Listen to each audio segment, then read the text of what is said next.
Então, turma, acredito que hoje a nossa aula vai ser um pouquinho mais curta, tá? De modo geral, a gente vai falar mais um pouco sobre reparação tecidual, consequentemente, alguns pontos que é importante dentro dessa recuperação e reparação tecidual. E um outro ponto a comentar com vocês é a característica de feridas, queloide, tá? Por que que eu resolvi comentar com vocês sobre esses aspectos hoje, né? Para, de certo modo, ser uma revisão, né, do conteúdo de sistema tegumentar, para a gente finalizar, e também para não entrar em tecido esquelético, porque ele é um pouquinho extenso e possivelmente eu não conseguiria terminar hoje. Aí, como na próxima semana é prática e na outra já é prova, ficaria 2 semanas distante para nós dar continuidade ao conteúdo. E aí seria em vão, porque possivelmente vocês não dariam tanto credibilidade, porque já tem uma prova que é tecido tegumentar, tá? Então, turma, só recapitulando para vocês, né, a importância aqui. Lembra que, de certo modo, nossa pele ela tem uma característica, né, íntegra. E aí, quando a gente fala nessa característica íntegra, nós estamos falando da característica de ela ser, entre aspas, né, perfeita, sem lesão, sem nenhum corte. Contudo, é importante nós compreendermos que o nosso corpo, principalmente a pele, sofre agressões, que o nosso corpo, que a nossa pele, sofre lesões. Nesse sentido, imediatamente a essa agressão, a essa lesão à pele, é necessário que tenha o que nós chamamos de reparação tecidual. O que seria essa reparação tecidual? É a característica, de certo modo, de voltar a pele ao que era antes. Lembrando que essa característica de voltar a pele ao que era antes também depende de muitos fatores, depende também do tipo de lesão, do grau da lesão, tá? Da extensão dessa lesão. Então, tem vários aspectos que pode, de certo modo, influenciar nesse voltar. Consequentemente, é importante nós compreendermos para que ocorra esse processo cicatricial, para que aconteça esse processo de reparação tecidual, nós temos que entender que, de certo modo, acontece por 3 mecanismos, né?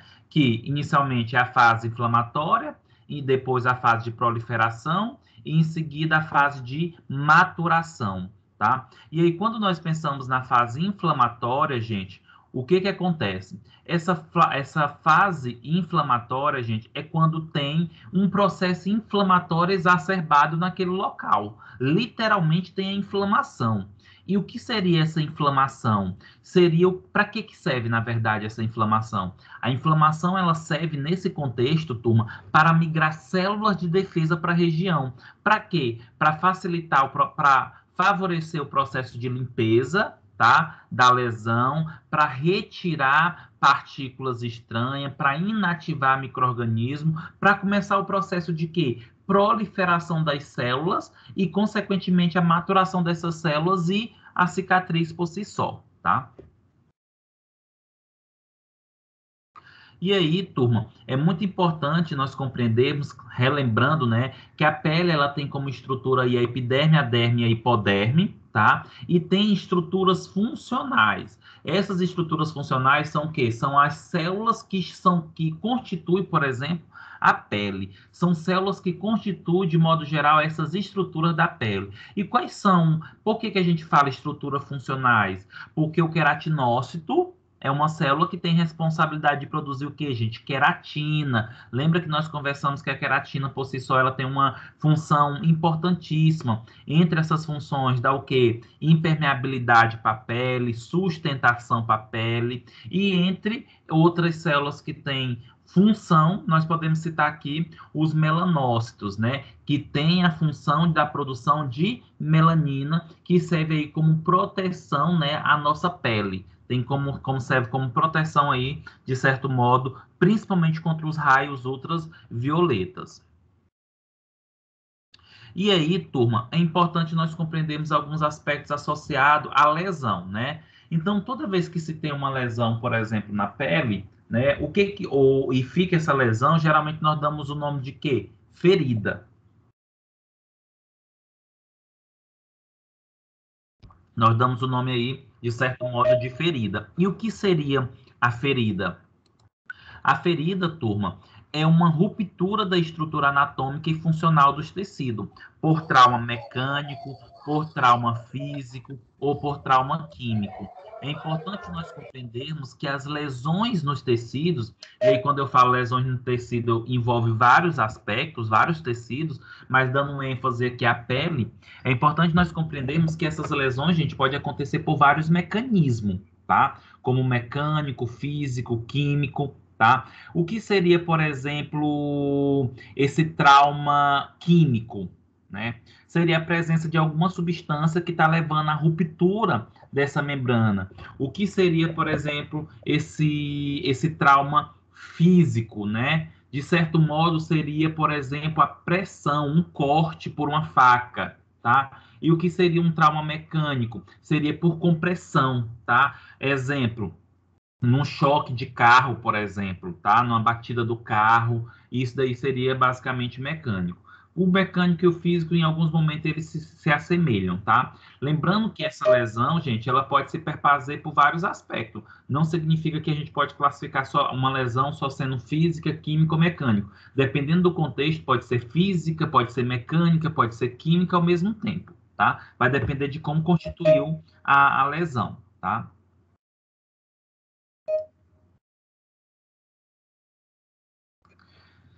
E aí, gente, consequentemente, nós precisamos, de certo modo, favorecer o quê? É que uma vez que tem essa ferida, nós precisamos reparar essa ferida. E a reparação da ferida, gente, ela acontece por mecanismos como cicatrização e regeneração, que às vezes, em alguns momentos, a gente confunde o que seria essa cicatrização e o que seria essa regeneração. Rapidamente aqui, alguém saberia me dizer qual seria a diferença da cicatrização e da regeneração? Professor, seria, por exemplo, a cicatrização no momento em que ocorre o ferimento, os coágulos, na verdade, o nosso sistema imune, ele chega para limpar todo aquele ambiente, justamente aquela parte que o senhor falou, entre a parte do coágulo, que ele consegue limitar aquele ferimento, e começa, assim, a regeneração com os macrófagos.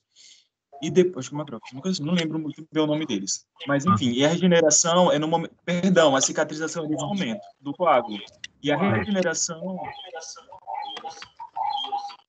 Aí, obrigado. E a regeneração é no momento em que, perdão, no momento em que os macrófagos eles vão começar a agir, vão começar a formar novamente aquele tecido que anteriormente foi rompido. Então, eu acho que deve ser por aí, não é isso? Professor, isso. Tem um caminho, pode falar. Eu acho assim que a cicatrização ela é a fase final, porque primeiro tem a regeneração e depois a cicatrização total, no caso.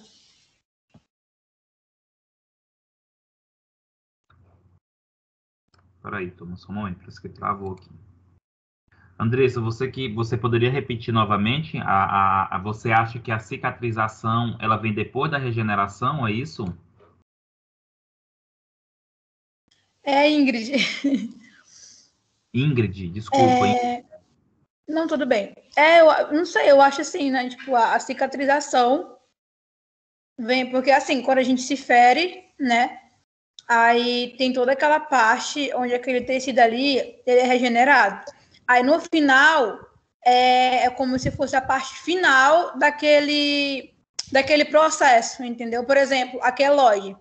A queloide são células que elas crescem ali e na parte da cicatrização, depois que elas crescem desordenadamente, né, elas cicatrizam de uma forma errada. Elas cicatrizam uma por cima da outra, criando aquele volume. Então, elas cicatrizaram de uma forma errada.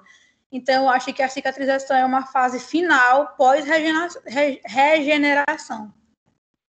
Professor, mas entra aquela questão, por exemplo, também do tipo de cicatrização, porque tem a cicatrização epidérmica, que é um pouco mais superficial, e a cicatrização profunda. No caso, talvez ela esteja falando da cicatrização profunda, não é isso? Ou entra nos dois termos?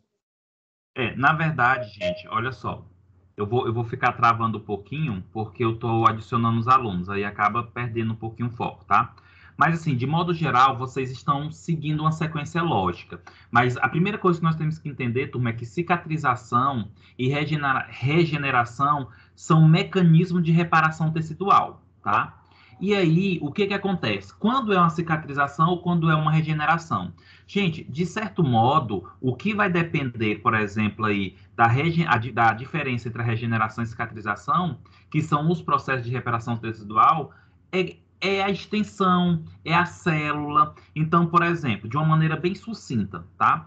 A regeneração, ela é um processo que ocorre em lesões de pequena extensão, tá? E geralmente tem o objetivo de recuperar estruturas perdidas a partir da proliferação de células e tecidos, tá? Já a cicatrização, ela já ocorre em lesões maiores, quando o tecido literalmente é lesionado como posso dizer, e é substituído por um tecido conjuntivo vascularizado, né? E isso vai levar a uma série de reações químicas, celulares, vai migrar células. Então, assim, de certo modo, o que eu quero que vocês entendam nesse contexto? Cicatrização e regeneração são duas situações distintas, mas que as duas servem para reparação tecidual. Professor, Oi. é tipo assim, no caso, a cicatrização, tipo, quando a pessoa tem um infarto, né? Aí há uma cicatrização daquele tecido, não é isso? O infarto do miocárdio seria isso? Não, Priscila. Quando a pessoa tem um infarto do miocárdio, o coração em si, aquele tecido que foi lesionado, ele fica morto. Não tem regeneração, não tem cicatrização ali. No caso não tem, né? Não tem, tá? O tecido literalmente ele fica necrosado, ele fica fibroso, tá? E aí vai morrendo parte a parte daquelas células. Aí não acontece esse exemplo, tá? Tá, certo, ok. Agora, vou dar um exemplo para vocês. Quando a gente tem, por exemplo, turma, uma pequena lesão, pega um papel, tá? Você pega um papel e corta o seu dedo aí. Uma ferida bem pequena, bem superficial. O que vai acontecer ali? Regeneração. Agora, se você tem um corte, por exemplo, de faca, uma lesão maior, nós vamos ter cicatrização, tá? Mas o que acontece? Todos os dois processos, gente, tanto de regeneração como de cicatrização, vai ter aquelas fases da reparação tecidual, tá? Oi, Ariadna, fica à vontade. Professor, no caso de uma cicatriz de uma cirurgia, ali no caso ocorreu a cicatrização, né? E não a regeneração de tecido? Isso mesmo, aconteceu a cicatrização, tá? Uma cirurgia, porque a cirurgia possivelmente vai ser profunda, tá? Então, de certo modo, aquilo dali seria uma cicatrização, tá? E assim, turma, de certo... e outro ponto bastante importante a ser comentado sobre isso. O que também diferencia muito a cicatrização da regeneração, turma, é a formação de novos vasos no tecido. Então, se a lesão perde vaso e, consequentemente, é necessário criar-se novos vasos, pode ter certeza que seja a cicatrização, tá? Oi, Danilo. Professor, mas no caso, então, na regeneração, também usa-se, no caso da regeneração, seria uma ferida um pouco mais superficial, não é isso? Então, no caso, a regeneração usa em si, que no caso seria a cicatrização epidérmica. Então, ela usa a célula-tronco basal, não é isso? Isso no mesmo. Caso, é o que nós chamamos de células Lares. No caso, a cicatrização também usa-se a mesma célula, usa-se um outro mecanismo para que ocorra esse reparo mais profundo. Usa-se a mesma célula? Utiliza as mesmas células também. A diferença vai ser a extensão, de certo modo, tá, Danilo? Por exemplo, gente, quando se tem cicatrização, o tecido ele vai ficar fibroso e ele vai ficar cicatriz. Já a regeneração, você nem percebe. É como se você nem percebe, viu, Danilo? Que ele teve uma lesão, que um dia, naquela região do teu rosto, teve uma lesão, teve um corte. Regenerou, não vai ficar cicatriz. Se tem cicatrização, como reparo tecidual, vai ter cicatriz, tá? Entendi. Então, só muda mesmo as fases e tudo mais, de uma para outra, né? Obrigado. E uma hora ou outra tem participação de células diferentes, porque isso também vai depender da localidade, né, do tecido, vai depender do tipo de tecido. Oi, Lisiane.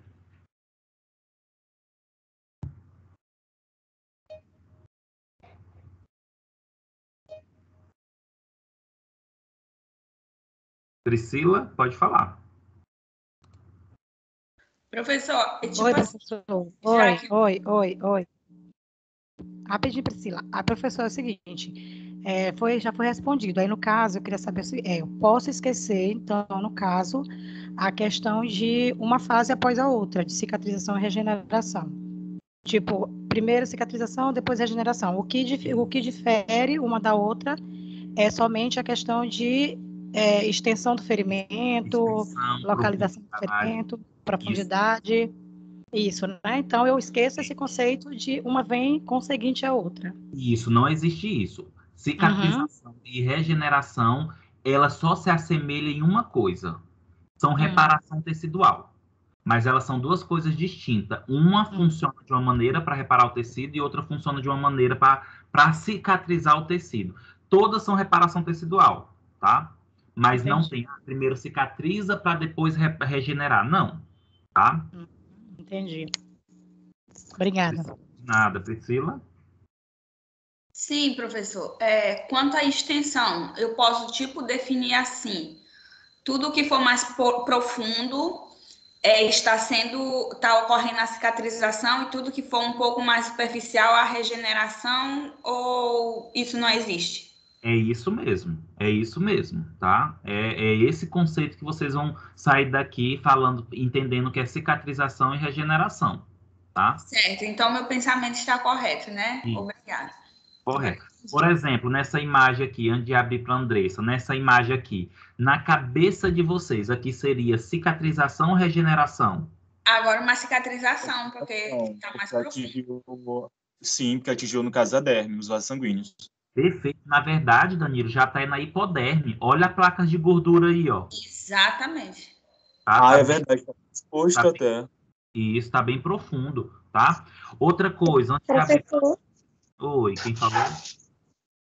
quando se tem a cirurgia para retirar a metade do rins, no caso, vai ser a cicatrização ou a regeneração? Tá, aí você está perguntando, Rebeca, da pele ou tu tá falando renal? Da parte renal. Renal. Vai ser cicatrização. Porque é um tecido mais fino, é interno, tá? Vai ser cicatrização. Vai ficar um tecido fibroso ali. Ah, tá bom, obrigada. Oi, Andressa.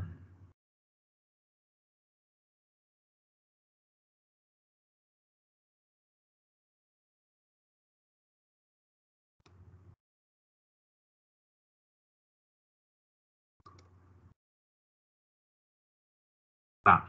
Então, turma, observando... Professor, Oi, desculpa. à vontade.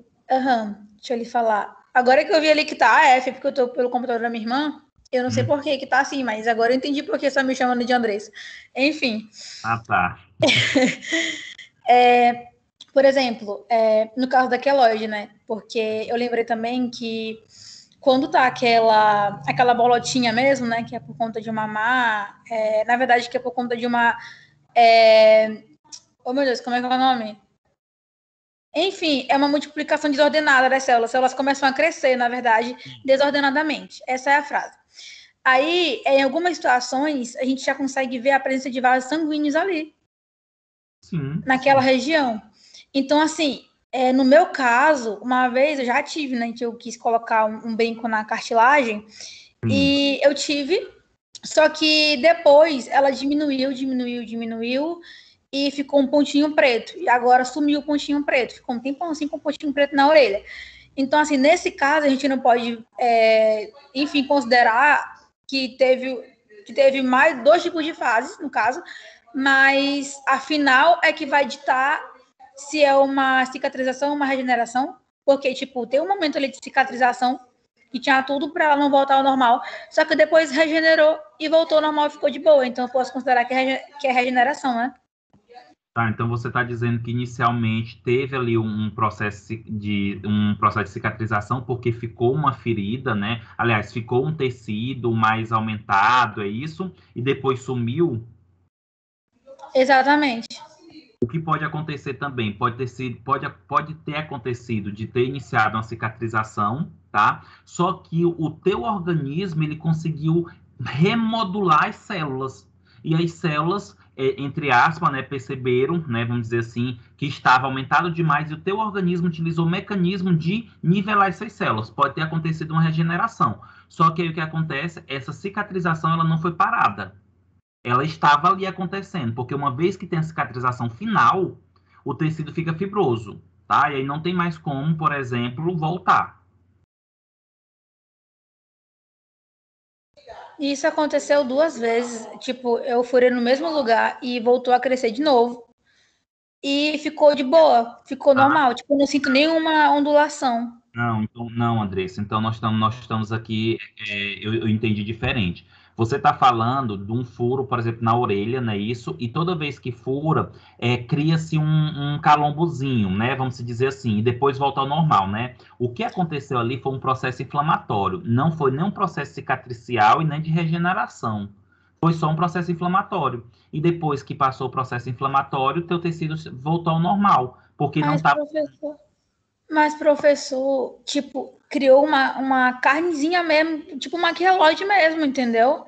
Que demorou um tempão ali, ficou lá, criou vasos sanguíneos. É porque depois que sarou...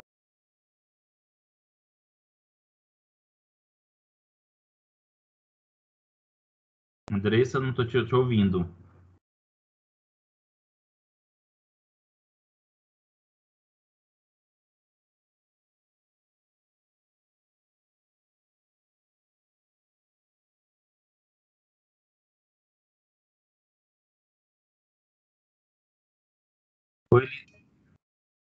Oi, Elisiane, pode falar enquanto a Andressa volta. Professor, na questão, no caso da perda da unha, por exemplo, machucou uma unha, essa unha sofre um processo inflamatório, né? Eu acredito que deve inflamar.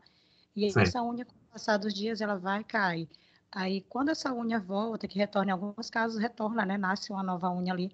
Aí, como é que chama esse processo? O Você corpo está está se refazendo, né? Você está falando do crescer da unha?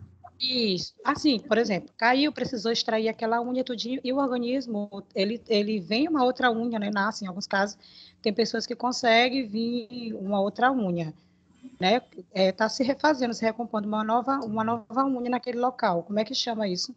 Na verdade, é reparação tecidual. A unha é um anexo, né? São anexos da pele. Então, é reparação tecidual mesmo, tá? Aconteceu uma reparação tecidual. Iniciou todo o processo também de fase homeostásica, inflamatória, tudo isso. É crescimento. Então, ele passa por esse processo. Passa por esse processo. É crescimento de tecido. Entendi. Tá bom, obrigada. De nada. Gente, aí para a gente continuar esse aspecto, onde eu passar esse slide, outra pergunta para vocês. Vocês acham que essa ferida que vocês estão observando aqui na imagem, vocês acham que a pessoa está sentindo dor? Com certeza, professor. Pela profundidade. Eu acho que não. Professor, Se a gente for levar em consideração a profundidade, a gente não vai nem dizer que é, porque quando a gente corta com papel, dói que só e é rasinho. Olha aí. Vai lá. Quem gosta Mas às de falar. vezes eu acho que dependendo da profundidade, porque tem coisas que a gente nem sente, tipo, a pessoa levou um tiro que atravessou de um lado para o outro e ele nem percebeu ali que levou um tiro, sei lá. É verdade, eu também vou nesse conceito de Priscila aí também. Eu acho que ele não tá sentindo dor, não, professor. Gente, pode dizer. Mas isso foi eu um acho que a dor já foi tanta, eu acho que no caso a dor já foi tanta que ele já até perdeu a noção de dor. Não, então Uma ele vez... tem dor. Então ele tem dor, Priscila. A minha pergunta é, olhando agora essa imagem aqui... Professor, eu creio que ele não está sentindo mais dor. Então, Pelo que acho já que não, aconteceu acho que- comigo, não então senti dor. sentiu. Eu creio que ele não sentiu. Certo. Danilo, você ia falar. Eu creio que ele não tá sentindo mais dor, professor, porque já deve ter curado. Não, olha a ferida aí, exposta. Professor, eu acredito, porque assim, Sim, depende professor, mas muito não foi do... hoje, não. Porque, por exemplo, eu acredito, Que observando merda, a né? imagem, Fala, Fran. observando a imagem, é um ferimento muito recente. Tipo, tanto é que os vasos sanguíneos ainda estão bem... Eu acredito que, sim, ele esteja sentindo dor pelo simples fato de já ter afetado até a hipoderme. E pelos vasos sanguíneos estarem bem expostos e tudo mais, tanto a gordura, acredito que seja sim. Certo. Mas depende muito do tempo, do tempo do ferimento. Ok. Mais alguém gostaria de falar? Milena? Oi, professor, boa noite. Eu tive uma situação quando eu fiz minha cirurgia, né, cesariana. Certo. E aí eu tive uma inflamação, né, tive que reabrir a cirurgia novamente, passei 7 dias com a minha cirurgia aberta no hospital. Só que Certo. eu não sentia dor. Não sei se por conta dos analgésicos que me davam, de toda aquela medicação, mas eu levantava, doía, mas não doía, digamos assim. Sei. Não era aquela dor exagerada como tá assim, que eu fiquei. São 7 camadas da pele, no caso. Uhum. Da pele não, do corpo, né? Cortado, são 7 camadas do teu corpo cortadas. E eu não sentia, só sentia quando elas iam fazer aquela limpeza profunda, que tem que fazer uma limpeza. E aí Entendeu? aqui pressiona, né? Isso, que tá magoado por dentro, mas sem elas mexerem, sem as enfermeiras mexerem, eu não sentia dor. Talvez por conta dos analgésicos, dos Isso. antibióticos que eu tomava, entendeu? Isso. Eu não vou entrar no seu padrão, porque possivelmente você estava tomando analgésico, por isso que você não estava sentindo, tá? Sim. Mas tá correta a maneira que tu tá pensando. Já que eu vou responder essa pergunta que eu fiz. Oi, Dalene. Professor, eu creio que ele esteja sentindo dor porque aí já atingiu a derme, né? Onde passa os nervos, né? Que são do sistema nervoso. E já passa os nervos aí, então com certeza ele vai sentir dor. Certo. Gente, vocês estão pensando mesmo adequadamente tudo, mas só vamos focar em uma situação. Primeira coisa, turma, eu posso afirmar que essa ferida, esse corte está na hipoderme, tá? Não sei se vocês se recordam, mas aonde é que tem os receptores sensitivos? Os receptores sensitivos tem na derme, não é isso? Então, possivelmente, essa pessoa aqui, ela sentiu a dor. Porque na hora do corte, da lesão, os receptores sensitivos da derme, eles foram estimulados. Então, ela sentiu. Mas depois de um tempo, talvez ela não sinta mais. Porque os receptores sensitivos foram destruídos, tá? Porque a lesão, gente, basicamente já está onde? Na hipoderme. Então, consequentemente, na hipoderme não tem receptores. Então, ele não vai estar sentindo. Por isso que, às vezes, corte profundo não faz a pessoa sentir dor. Porque lá no fundo, na hipoderme, gente, não tem receptores sensitivos, tá? Agora, o que eu quero que vocês entendam, não é que a pessoa não vai perceber, não é que ela não vai sentir uma gastura, não é que ela não vai sentir uma picada, ela vai sentir. Mas dor mesmo, ela não vai, tá, turma? Outro exemplo é queimadura de 3º grau. Queimadura de 3º grau, gente, não sente dor. A pessoa não sente dor. Por quê? É tanto que quando vocês verem uma pessoa, né, gente, que teve uma queimadura de 3º grau, inclusive às vezes passa reportagem, a pessoa toda enfaixada e etc e tal, a gente, eita, mas deve estar sentindo dor. Não é que ela não tem a sensação ruim, tá, gente? Mas dor mesmo não sente. Porque o calor, ele consegue destruir os receptores sensitivos. E aí o corpo perde a percepção, aquilo que nós já conversamos anteriormente. Então, a pessoa não sente dor. Professor? Oi. Nem na hora de dormir, assim, quando tá deitado, tipo, se eu queimei o lado direito, aí eu deito do lado direito e não vou sentir dor, assim. Tipo... Se for queimadura de 3º grau, não. Agora, por exemplo, se eu queimei minha mão ou meu braço... Não, isso aí eu sei. A panela vai perceber. Agora, queimadura de 3º grau, não. Agora, o que que acontece? É Ingrid, né? Só que tá no computador. Isso. Já aprendeu.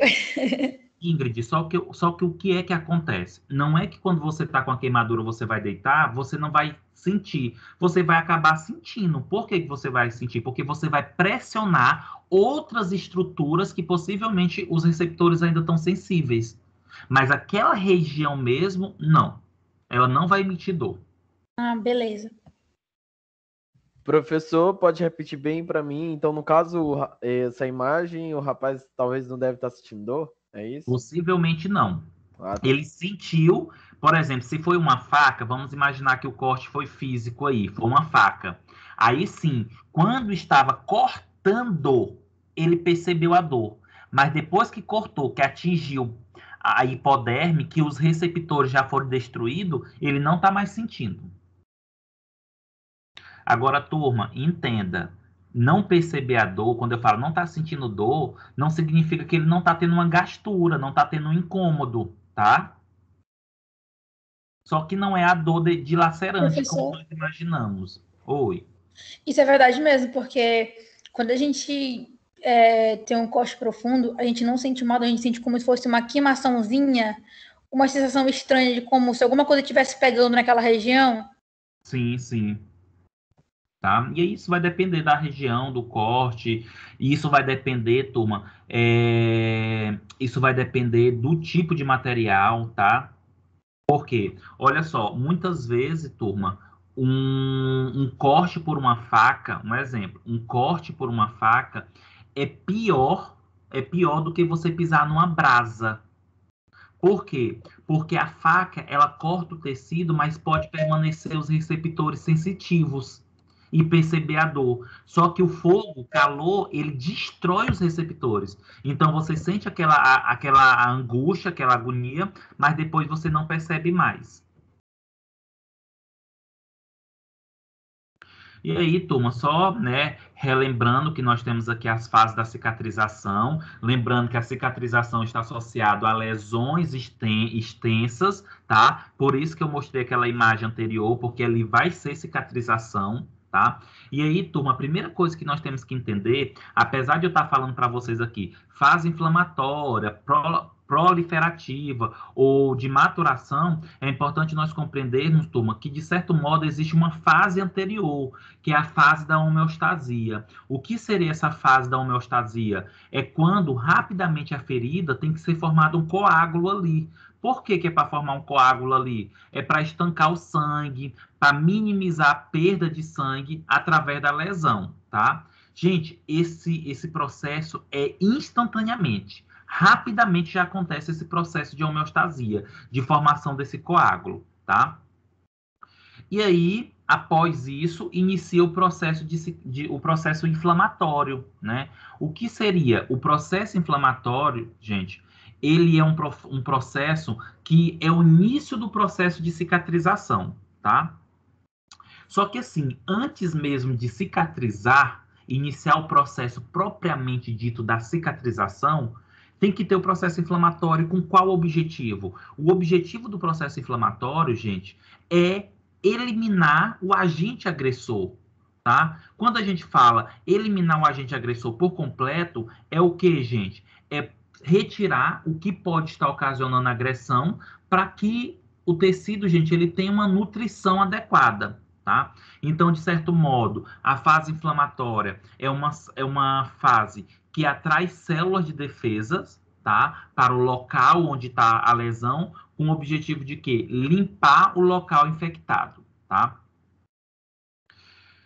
Consequentemente, gente, a fase inflamatória, ela inicia, né, quando tem essas células inflamatórias para o local da lesão, tá? Nesse momento, vai ter fenômenos vasculares para tentar estabelecer a homeostasia, ou seja, começa aí, de certo modo, a favorecer alguns aspectos de formação de tecido, de vaso, e essa fase inflamatória, turma, é aquela fase que vai levar o indivíduo a sentir os sinais cardeais da inflamação.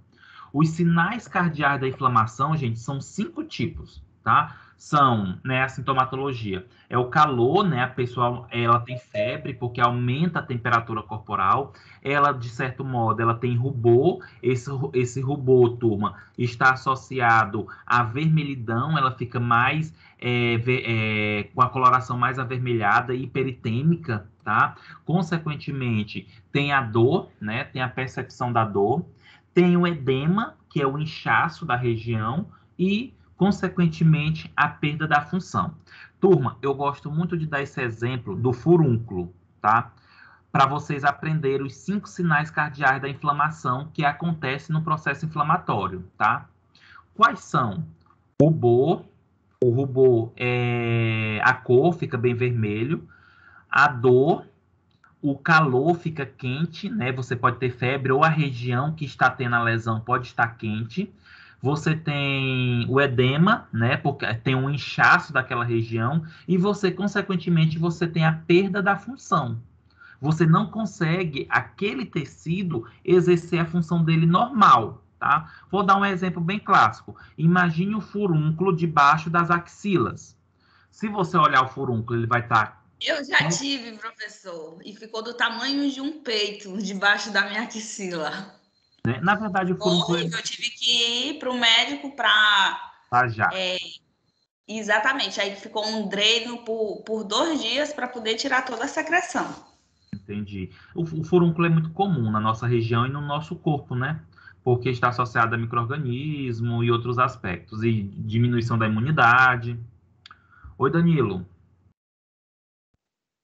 Não. É que eu ia falar, professor, é que normalmente quando a pessoa acaba tendo furúnculo, quando as bactérias começam a se infiltrar naquele local, que no caso é quando ocorre a retirada, muitas vezes é por pelo encravado, quando as peles vão entrando, quando eu fui me consultar uma vez, a médica me explicou isso, ela disse que a gente sente certo incômodo, e realmente quem tem furúnculo, já teve, na verdade, antes de aparecer, a gente tem uma sensação meio de ardência, tipo assim, a pele começa a arder naquele local. E, consequentemente, eu não sei o que acontece com todo mundo, mas uma vez apareceu a mim, começou a coçar aos poucos. Nisso eu percebi estava vindo logo essa parte do furúnculo. Danilo, em mim, eu senti coceira quando começou, sabe? Eu senti assim, não tinha crescido nada ainda, mas porém estava coçando assim no local. E começa a estar vermelho, porque você coça, fica vermelho, né? Mas isso, turma, está associado ao processo inflamatório. Olha só, toda vez que tenha inflamação, que tem um processo inflamatório, são produzidos mediadores da inflamação. E um dos mediadores, esses mediadores são substâncias. E uma das substâncias que está na gênese da inflamação é a histamina. E aí, quando o corpo começa a produzir muita histamina, principalmente onde vai iniciar o processo inflamatório, a histamina é alérgica. A histamina é o que leva à alergia. Por isso que você sente a coceira, e a histamina também é vasodilatadora. Por isso que a região também fica vermelha. Aconteceu isso comigo no meu ouvido. Eu achava que era otite, mas era alergia que eu comecei a apresentar no ouvido. Aí ele falou que poderia ser algum trauma emocional, ou algo assim do tipo, entendeu? Que estava influenciando e o meu corpo começou a sentir. Isso mesmo, você possivelmente teve uma liberação excessiva de histamina, tá? Queria falar, Priscila, ainda? Eu só queria assim, tipo, no caso fica vermelho, mas fica vermelho também porque o fluxo sanguíneo aumenta no local? Justamente. Por que aumenta o fluxo sanguíneo? Porque a histamina vasodilata o vaso. Se a histamina vasodilata o vaso, o sangue circula mais rápido. Se circula mais rápido, dá essa sensação térmica de aumento da temperatura e também a coloração vermelha, por causa do sangue circulando mais rápido. Um exemplo bem clássico disso é quando a pessoa é muito branco, que tem alguma emoção, né? Porque vê o namorado, a namorada, ou fica tímido, com vergonha, o rosto fica logo ruborizado. Fica vermelho. Por quê? Porque rapidamente tem vasodilatação pela liberação de histamina, circula o sangue mais rápido ali, como ele é branco, ela é branca, fica bem vermelho a região, por causa da cor do sangue. Professor, corre também quem tem, por exemplo, eu tinha um amigo que ele tinha alergia emocional, onde, por exemplo, quando ele ficava nervoso ou acontecia alguma coisa, ele ficava, tipo, muito, muito, muito vermelho. E eram pintas, sabe? Tipo, pelo corpo dele eram partes bem diferentes. Às vezes nas costas, no peito, no braço. Acontece a mesma coisa dessa vasodilatação? Bom, acontece sim, viu? Aí, quando fala alergia emocional, tem alguma situação que dispara no corpo dele a produção de histamina por células imunológicas, tá? E aí, essa histamina aí vai levar às características da alergia, tá? Coceira, a vasodilatação, porque a alergia, gente, ela perpassa por um processo inflamatório. Gente, a nossa cabeça, a gente tem que tomar muito cuidado para não se deixar dominar por ela, tá? Porque você vê coisa onde não tem, você sente coisa onde não tá sentindo, tá? Tem que tomar muito cuidado nesse domínio dessa nossa cabeça. E aí, turma, né, continuando nessa questão da fase inflamatória, consequentemente, como eu falei para vocês, na fase inflamatória tem a presença aí de sinais e sintomas associados a essa inflamação. Perfeito. Passou pela fase inflamatória, que o foco principal da fase inflamatória é o que mesmo? Limpar o tecido para começar o processo proliferativo, tá? E o que é esse processo proliferativo? É caracterizada, gente, esse processo pela repitalização. O que seria isso? Produz-se uma nova barreira, tá? Essa nova barreira é a produção de tecido mesmo.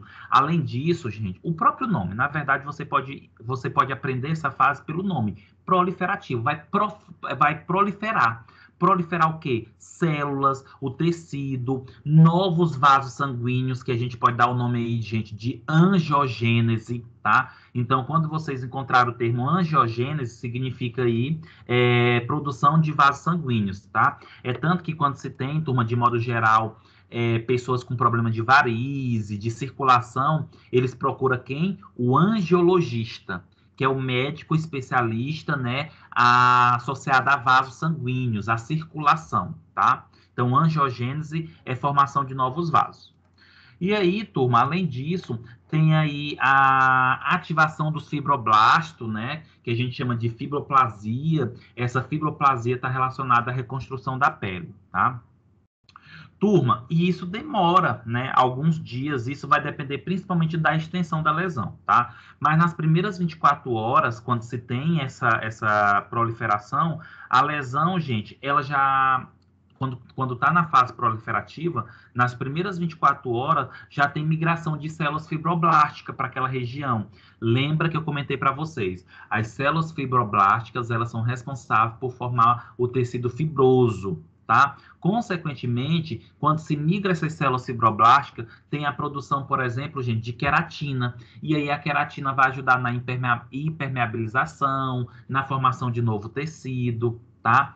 E, geralmente, a reconstrução da derme demora aí em torno de 3 a 4 dias, tá? E essa reconstrução, gente, está associada à formação de tecido granuloso, tá? Ou de granulação. O que é esse tecido de granulação? Esse tecido de granulação, gente, ele está associado à formação de vaso sanguíneo, né? Angiogênese, e também à formação de tecido fibroso. Consequentemente, né, após esse processo aí, nós temos o que nós chamamos aí de fase de maturação. Turma, essa fase de maturação... Oi, Elisiane. Professor, essa é uma dúvida. Nessa fase aí da a fase proliferativa, né? Isso.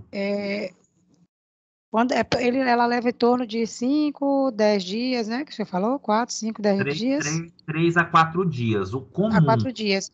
Mas isso vai comum, depender né? da extensão.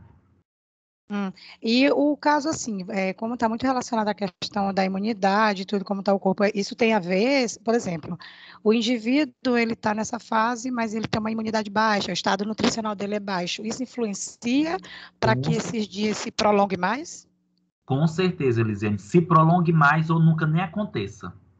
Um exemplo, diabetes. Pessoas que têm diabetes descompensada. O processo proliferativa não acontece adequadamente, ou nem acontece, tá? O processo inflamatório talvez nem aconteça, porque não chega célula de defesa na região que está com o processo inicial, a ferida. Não chega oxigênio para que possa resolver esse processo, tá? E aí, exemplo, uma pessoa que é HIV positiva e, consequentemente, não faz o tratamento adequado, que tem um sistema imunológico debilitado, também vai ter dificuldade nessa fase inflamatória e proliferativa. Tá, porque eu já vi muitos casos, como foi muito falado, a questão do furúnculo, né? Às vezes é a falta de umas vitaminas, vitamina E, vitamina D. Na verdade, o médico alguns médicos fazem a indicação da vitamina E para justamente prevenir o aparecimento, né, de furúnculos, nódulos, essas coisas assim. Aí, no caso, porque eu já vi um caso de uma pessoa que estava com reincidência desse tipo de lesão na pele, ou estava passando por um processo de cicatrização de tratamento, e o médico precisou intervir com vitamina D. Eu acredito que que o organismo da pessoa estava realmente precisando, né, fazer vamos dizer que sustentar, né, a barreira imunológica para que a cicatrização funcionasse mais rápido, né, acontecesse mais rápido. Isso, é por esse raciocínio?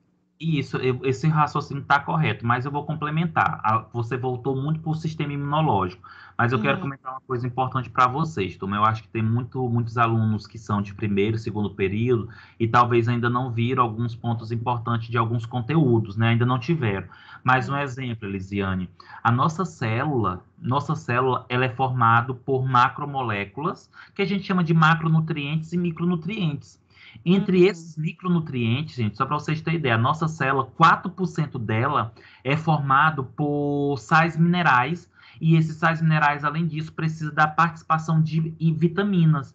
Então, assim, se você tem uma carência desses sais minerais, se você tem uma carência de vitamina, a fisiologia da célula não funciona. Então, um exemplo, muitas vezes a pessoa está com um sistema imunológico perfeito, só que ele tem carência de vitamina E, de vitamina C, de vitamina K, que é importante para ajudar no processo de coagulação, que é importante para ajudar no processo de formação dos vasos. Então, muitas vezes, o que acontece? Não tem os nutrientes adequados para as células se regenerar, para que as células se multipliquem, para que as células façam o seu papel. Compreendi. Certo? Mais associada à imunologia, que você falou muito bem, que também é importante as vitaminas para ajudar a fortalecer o sistema imunológico, que é tão importante nessas fases. Certinho. Obrigada. De nada. E aí nós temos a fase de maturação, né? Deixa eu só ver aqui um negócio. É porque eu acabei me empolgando e falando para vocês das fases e tinha outras coisas dentro dos slides para falar, mas aí é basicamente a mesma coisa, tá? Então, a fase de maturação, gente, de certo modo também ela pode ser chamada de fase de remodelação, tá? Então, vocês podem encontrar aí em alguns livros, vocês podem encontrar em alguns locais esse termo, né? Fase de remodelação. Então, essa fase de maturação, gente, ela ocorre basicamente durante todo o processo de cicatrização, né? Que, em outras palavras, é a organização da cicatriz, tá? Então, é como se fosse a organização do tecido, tá? E aqui nós temos a participação de várias substâncias, como, por exemplo, o colágeno, tá? Ele participa, o colágeno, ele acaba, gente, de certo modo, sendo depositado na lesão, tá? Lembrando, gente, que o colágeno, por si só, ele é importante. O colágeno é como se fosse o cimento, tá, gente? O colágeno é como se fosse o cimento da nossa pele, para dar essa estrutura rígida, tá? Turma, é importante, né, entender também que estas fases, né, tanto a inflamatória, tanto a proliferativa de maturação, elas acontecem simultaneamente em boa parte do processo, tá? É muito rápido, não tem esse negócio. Primeiro a inflamatória, depois a maturação, a proliferativa. É muito rápido. Então, tem certos pontos, por exemplo, vamos imaginar uma lesão extensa ou mediana. tem certo ponto que daquela lesão não existe necessidade do processo inflamatório propriamente dito, porque não precisa fazer a limpeza do tecido, porque não houve a presença de micro-organismo ou não tem partículas ali. Então, já pode ir para a fase proliferativa. Então, só para vocês entenderem que não necessariamente é necessário seguir essa sequência, tá? Turma, Professor, Oi. mas aí no caso, em todos os casos, vai existir a proliferação, né, justamente para ir reconstruindo aquele tecido, né, aquele tecido agredido, né? Justamente. O que pode acontecer é que essa fase proliferativa ela pode ser mais rápida ou demorar menos, né, por causa da extensão da lesão, onde for o tecido, tá? Professor. Oi. Desculpa estar lhe interrompendo, porque minha internet está péssima, está toda hora caindo. Aí eu não entendi direito o que você falou. Mas eu acredito que, se eu estiver errada, me corrija. A proliferação é uma fase, no caso, de replicação das células para reconstruir aquele tecido? Isso mesmo. O próprio nome está dizendo. Replicação das células e também a inclusão de células ali que são importantes para ajudar nessa formação. Certo, turma? E aí, né, consequentemente, vamos lá, vou recapitular, tá? Então, a fase inflamatória, ela é simultânea ou logo após a coagulação, né? Lembra que antes da fase inflamatória tem o que nós chamamos de fase homeostásica, ou homeostasia, que é o quê? A presença da formação do coágulo para estancar o sangue, tá? E aí pode acontecer já junto com a fase inflamatória, tá? E essa fase inflamatória, ela converge para a inflamação, tá? Então, consequentemente, nessa fase, nós temos a parada do sangramento, né? Porque tem vasoconstrição. Vasoconstrição, gente, é a diminuição da luz, do tamanho, do halo do vaso, tá? Tem o selamento da superfície da ferida. Quando a gente fala selamento da superfície da ferida, é para impedir, gente, esse processo de saída de sangue, tá? Consequentemente, tem a formação do trombo e da matriz inicial de fibrina e fibronectina. Essa substância é como se fosse uma rede. Turma, imagine só uma tarrafa, né? Essa rede de pesca. Essa fibronectina e fibrina é mais ou menos essa tarrafa. E aí vai chegando ali as plaquetas e vai aderindo a essa tarrafa para que forma esse tampão, para que forma esse trombo. Consequentemente, nesse processo inflamatório, tem aumento da permeabilidade vascular. Quando eu falo, gente, aumento da permeabilidade, o vaso ele fica mais fácil das substâncias sair de dentro do vaso e ir para o tecido. E isso é importante para quê? Porque as células de defesa estão no tecido, estão no sangue. Então, é importante que ela saia do sangue e vá para o tecido fazer o seu papel necessário ali, tá? Por isso que a gente fala que aumenta a permeabilidade vascular. Oi, Danilo. Professor, eu lembrei agora, por exemplo, na extração de um dente, trazendo um pouco para a área da odontologia. Certo. Quando ocorre a extração do dente, fica aquele espaço na cavidade bucal. No caso, aquele espaço. Em si, a gengiva, ela não tem a epiderme, no caso, só a parte da derme para a hipoderme. Isso. Então, aquele espaço, ocorre a regeneração daquele espaço ou fica aquela cavidade em aberto? Não, vai ter a regeneração, vai crescer um novo tecido ali, viu, Danilo? Vai crescer, vai ter regeneração. Só que o espaço entre o dente vai continuar, tá? Mas vai ter o crescimento, principalmente da gengiva. Na verdade, a gengiva é o tecido, né? É a derme mais hipoderme. Então, vai ocorrer esse crescimento, tá? Vai ter a regeneração.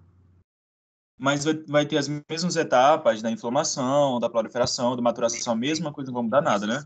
As mesmas etapas, inflamação, proliferação e maturação, as mesmas etapas. A diferença é que vai mudar o quesito de células, né? De células que já não vai ter tantos queratinócitos, tá? Mas vai migrar a célula de defesa para ali e vai ter todo o processo normal. Até entendi. Obrigado, professor. Nada. Turma, consequentemente, né, quando se tem esse aumento da permeabilidade, migra, né, essas células de defesas para ali para o tecido, para eles fazerem o processo inflamatório, tá? Que é a limpeza do tecido. E eu queria só destacar uma situação para vocês. Vocês ainda não tiveram a imunologia, acredito eu, mas só para vocês ter noção. Turma, o macrófago é uma célula que a gente chama de célula fagocítica do sistema mononuclear. É uma célula responsável por fagocitar, né? É como se ingerisse, englobasse coisas estranhas e destruísse, tá? Mas o que eu quero que vocês entendam, o macrófago ele é uma célula originada a partir dos monócitos. Os monócitos são células que estão no sangue, mas quando ele passa do sangue para o tecido, aí ele recebe o nome de macrófago, tá? Então, macrófago e monócito são a mesma coisa, mas monócito está no sangue, macrófago está no tecido, tá? Turma, consequentemente, né, nesse processo inflamatório tem secreção de citocinas. Citocinas são substâncias produzidas por células de defesa. E essas citocinas, elas são até importantes, gente. Elas são como se fossem substâncias sinalizadoras, né? Então, tem a célula ali, imunológica, que está presente no processo inflamatório, e ela produz substâncias, citocinas, interleucina 1, 2, 16, e alguma dessas citocinas, gente, elas têm capacidade de ser sinalizadoras. É como se ela mandasse um sinal: ei, vem mais células de defesa para cá, estamos precisando de ajuda. Então, é como se elas facilitassem, como se elas chamassem mais células para aquela região, tá? Além disso, tem produção de fatores de crescimento, que são substâncias que vão ajudar a favorecer a multiplicação, o desenvolvimento das células, tá? E ativação celular. As células vão ficar mais ativas para favorecer esse processo. Na fase inflamatória, é importante que tenha a remoção do tecido necrótico, aquele tecido que morreu, as células que foram mortas, né? Então, elas precisam ser digeridas, e é digerida também por células de defesa. Precisa ter a retirada de resíduos de bactérias ou as próprias bactérias, tá? Lembrando que, nesse período da fase inflamatória, tem um predomínio de citocinas e fatores pró-inflamatórios. O que são fatores pró-inflamatórios? Fatores que levam à manutenção da inflamação. Danilo, gostaria de falar ainda, nesse momento? Está com a mão levantada. Ai, não, desculpa, eu esqueci de abaixar. Perdão, professor. Tranquilo. Então, turma, nós temos aqui uma imagem, né? Essa imagem, ela exemplifica muito bem, assim, alguns aspectos da inflamação, tá? Então, nós podemos observar aqui a epiderme, tá? A derme e a hipoderme. Só que eu quero que vocês observem principalmente aqui na região da epiderme, tá? Onde tem como se fosse esse coágulo.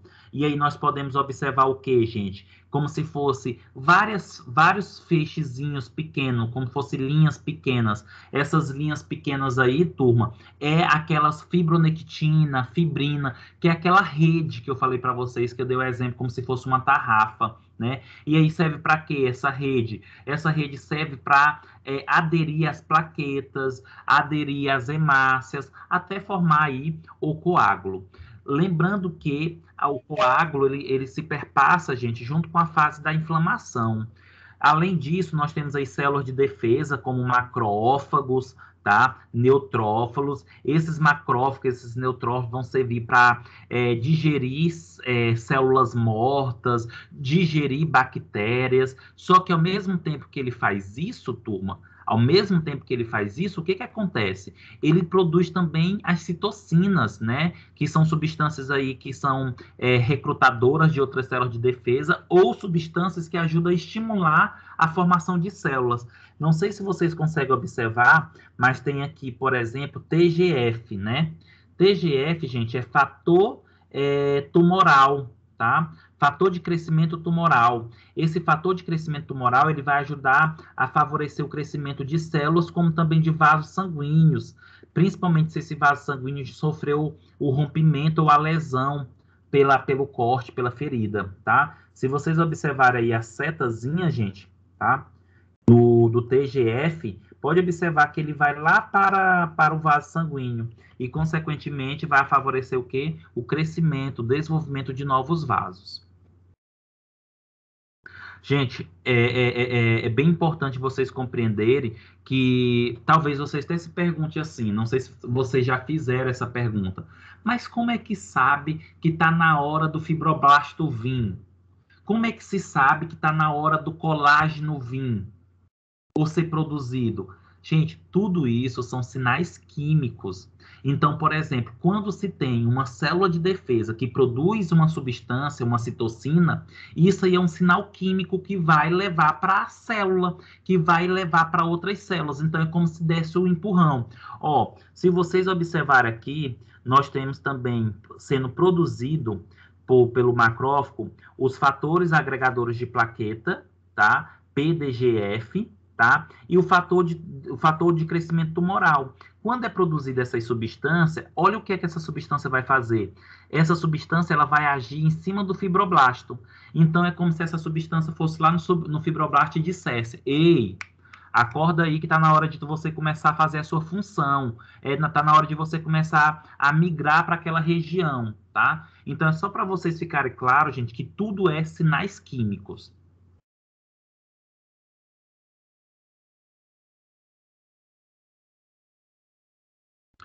E aí, turma, nós vamos para a segunda fase, né, que é a proliferação, que leva à formação aí do tecido granuloso, tá? Então, quando se tem essa fase de proliferação, nós temos a chegada dos fibroblastos, com substituição gradual da matriz inicial de fibrina por tecido de granulação rica em colágeno. Então, lembra, recordando a imagem anterior, nós temos a fibrina, né, a fibronectina, que está ali, segurando para que o sangue não saia, que não tenha hemorragia. Quando começa a fase de proliferação, gente, o que é que vai acontecer? Chega os fibroblastos. E o fibroblasto ele vai começar a produzir a matriz que vai recompor e vai retirar aquela fibrina. Então, começa a ter aí uma matriz, como se fosse um tecido ainda em construção rica em colágeno, substituindo aquela fibrina, tá? Substituindo aquele coágulo. Professor? Oi. O colágeno, ele vem na proliferação, e não na maturação? Tem um colágeno tanto na proliferação, como também tem um colágeno na maturação, nos dois. Tá? Entendi. Os dois têm formação. Mas, Samuel, tem principalmente na proliferação. Tá? É onde tem a maior síntese de colágeno.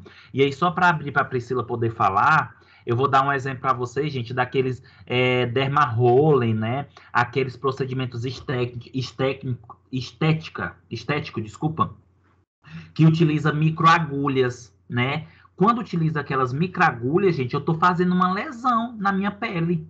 Consequentemente, essa lesão vai induzir o quê? A inflamação, que vai induzir a proliferação, que vai induzir a produção do colágeno. Produzindo colágeno, eu vou dar um up aí no meu rosto, né? Na minha pele, vai ficar um pouco mais rígida, menos caído. Oi, Priscila. E, professor, tipo assim, eu não sei se está certo, né? O que eu entendi aí a respeito do processo de inflamação e proliferação com a granulação, né? No processo de inflamação, que é logo após o corte, né? Aí começa a gerar inflamação, seria tipo assim, essa rede que o senhor está falando, que impede aquele sangramento, seria tipo assim, quando a gente se fere, cria aquele cascãozinho da ferida e logo, não tem nada a ver, né? Não, a ferida, né, o cascão da ferida já é a parte quase que final do processo do tecido granuloso, tá? É mais ou menos isso mesmo. O cascão é o tecido assim, granuloso. Eu, imaginei assim, né, que aí faria aquela vedação para não estar sangrando ali, e depois, com a chegada já do processo de proliferação, com a chegada dos fibroblastos, iria originar-se o tecido permanente, aí já com a retirada daquele cascão, mas não tem nada a ver. Não, tem sim, Priscila. Se você for observar, o cascão, ele literalmente ele é um tecido, ele é aquela fibrina, tá? tá? Inicialmente sendo expulsa, porque tá vindo agora o tecido granuloso. Só que quando a pessoa retira o cascão, também retira uma parte do tecido granuloso, por isso que sangra de novo. Isso. Pois tá certo. Então tá correto o que você tá falando, tá? Segue essa sequência mesmo. Tá certo, obrigada. Nada. Lembrando, turma, que é importante, né, deixar que o cascão ele saia por si só, porque quando ele sai por si só, já tem um tecido de maturação praticamente perfeito, e não você fica induzindo o processo inflamatório. Retirar o cascão, você está induzindo de novo e dificultando e demorando aí a ter essa regeneração em si, tá? No caso, o tecido acaba até ficando mais fibroso, né, professor? Devido ao tanto de inflamação e cicatrização que vai acontecendo. Pode ficar mais fibroso, tá? Turma, então, né, nessa proliferação e nessa granulação, tem a chegada dos fibroblastos com substituição gradual da matriz inicial, que eu falei anteriormente, e tem uma situação aqui, hipóxia tecidual relativa, tá? Quando a gente fala hipóxia residual, gente, é diminuição da oxigenação do tecido, tá? Então, o tecido ele tem uma menos oxigenação nesse momento aí. E, consequentemente, tem a produção de fatores de crescimento, tá? Derivados de fibroblasto, ou seja, começa a ser produzido outras substâncias, que é aquelas citocinas, e que vai recrutar células de defesa, que também vai ajudar o quê, gente? Vai estimular a formação da angiogênese. Angiogênese, formação de novos vasos.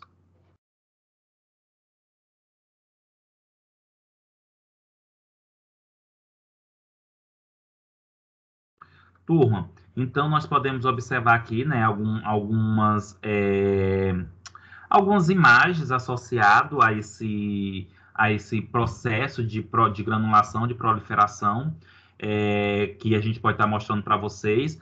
Observa só, gente, nessas imagens aqui, vocês podem observar, de certo modo, um tecido já de granulação, que ele é um tecido mais vermelho, mais fino, dá de ver os vasos sanguíneos, mas já não tem um sangramento propriamente dito, tá?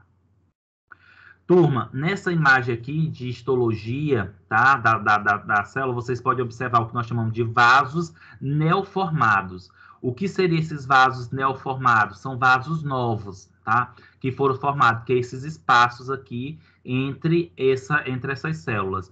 E eu quero que vocês observem que nessa outra seta tem assim, infiltrado inflamatório. Olha a quantidade de células encontradas nessa região aqui, se acumulando, porque ali possivelmente é rica em macrófagos, tá? Aqui a imagem não dá de ver direito, mas lá na imagem, na lâmina, possivelmente vocês vão conseguir ver mais essas células de defesa, essas células inflamatórias lá, tá?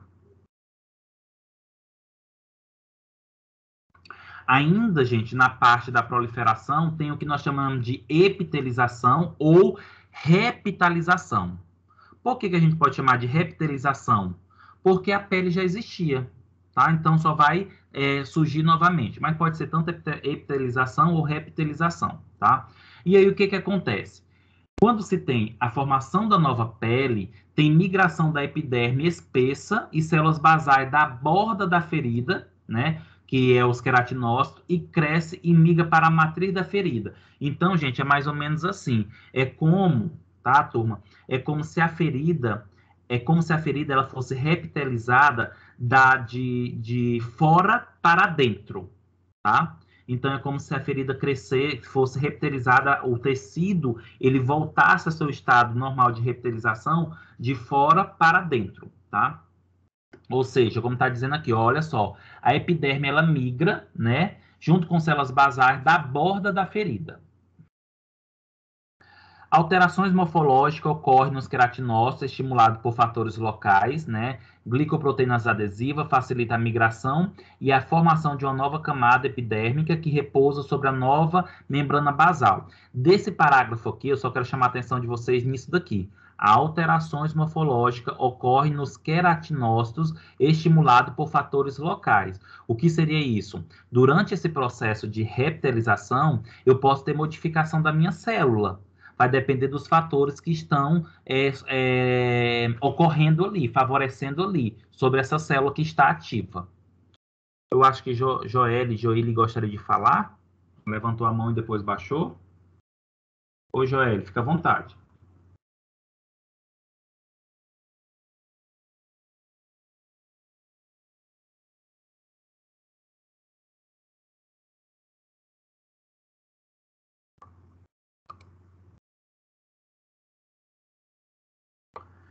Turma, então, observando essa imagem, né, que mostra esse processo de repitalização. Eu não sei se vocês conseguem observar, mas olha só o que a colega da agora falou sobre o cascão, né? Observa, gente, que está tendo aí um monte de fibroblastos, tá? Esse fibroblasto está produzindo um monte de colágeno. E aí, o que está acontecendo? A matriz que era de fibronectina, que era o antigo coágulo, ele está sendo substituído por essa nova matriz de fibroblasto e essa nova matriz aí contendo colágeno, tá? Só que uma coisa que eu quero chamar a atenção de vocês vocês conseguem observar nas laterais que está tendo a reptilização? O que seria isso? A matriz, né, epidérmica das bordas estão crescendo para dentro da ferida, formando aí o novo epitélio. Ficou claro, turma, isso?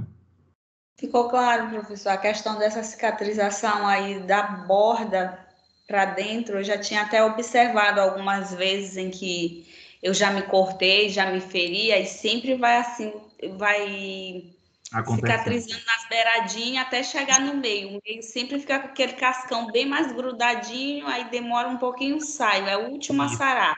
Justamente, é tanto, Priscila, que o cascão, ele vai saindo pelas laterais, né? E não no centro. Exatamente. Porque as laterais já estão mais reptilizadas, tá? Gente, uma coisa bem fácil de vocês identificar esse processo é imaginar uma ferida, uma úlcera como ferida, redonda. Pode observar que quando é redondo, sempre a cicatrização, sempre esse processo é de fora para dentro. Oi, Auriadna. Professor, aí no caso, com essa reptilização, vai perdendo algumas das camadas, não é isso? Pelo que eu estou observando aqui, eu estou errada. Não vai perdendo as camadas, tá? O que é que vai acontecer? As camadas, elas vão vir de fora para dentro, e aí as outras camadas, lembra, né? Da derme, epiderme, elas vão subindo, tá? Elas vão subindo. Por enquanto, elas ainda não estão subindo aqui. Por que não estão subindo? Porque ainda está tendo muito fibroblasto e colágeno. Mas depois, a derme ela vai crescer e, consequentemente, a epiderme vai ter todas as suas camadas perfeitamente organizadas. Assim, aí no caso, nesse processo aqui ainda está ocorrendo da formação ainda, né, desse pedaço aqui que foi ferido, né? Mas se você observar mais do lado esquerdo da imagem, tu pode observar que a epiderme ela está bem maior do que esse tecido esse epitélio que está entrando, né? Depois que ocorrer toda a entrada do epitélio, todas essas camadas da epiderme elas vão se unir e vão formar novamente. Ah, entendi. Entendi agora. Deu para entender aqui pela imagem. Obrigada, professor. Nada.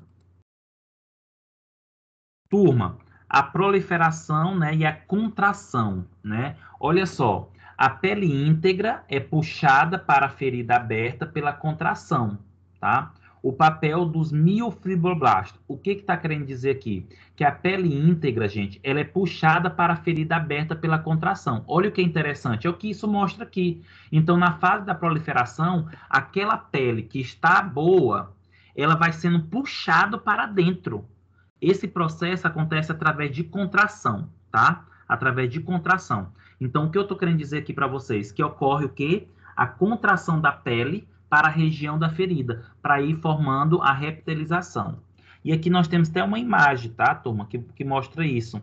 Se vocês perceberem, e parece, turma, e se vocês perceberem quando você olha uma ferida, parece realmente, quando você olha, parece que foi puxada, parece que a pele fica esticada. E realmente isso acontece, a pele ela vai ficar mais esticada, tá? Porque aconteceu o quê? Essa contração, a pele que estava ao redor boa, ela vai entrando para a parte da ferida. Por isso, turma, que quanto maior é a lesão, mais repuxado vai ficar, maior probabilidade de ficar essa cicatrização. Turma, antes de eu falar de maturação, eu só vou pegar uma água aqui rapidão que acabou do meu...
A internet do professor fez só cair, foi?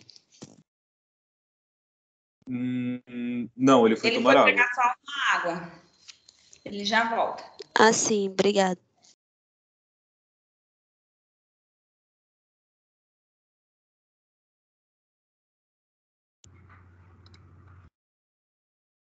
Pronto, turma. E aí? Professor, o Oi. senhor estava mostrando aquelas imagens lá daquelas cicatrizações lá que estava inflamada, tudinho. Sim. Agora me veio na cabeça, porque assim, a minha prima, ela fez uma cesárea, né? Certo. E foi para casa. Só que quando chegou em casa, essa cesárea dela começou a ter muita secreção, né? Começou a produzir muita secreção no local. Depois ficou vermelho. Aí ela teve que voltar para o hospital porque os pontos quebraram. Aí abriu tudinho e logo em seguida, 2 dias depois, estava preto o local da cirurgia. E assim, fedia muito, tava tipo como se estivesse podre. Aí os médicos tiveram que fazer uma limpeza no local e não foi mais possível fazer a sutura. Certo. Teve que deixar cicatrizar por si próprio mesmo, deixou abertinho até conseguir fazer a cicatrização natural mesmo, sem precisar pontear. Certo. É possivelmente... pode dizer. Pode terminar. Aí eu queria lhe perguntar assim, porque ficou preto, porque até então estava com um processo natural da cicatrização, né? Mas aí quando ficou preto, será que não teve assim como é que eu digo?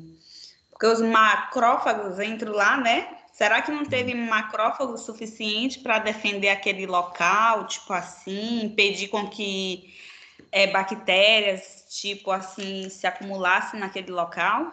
E Priscila, muitas vezes não é porque tem a célula de defesa que vai conseguir resolver a infecção, tá? Então, possivelmente, o que aconteceu foi uma infecção que o corpo não resolveu, tá?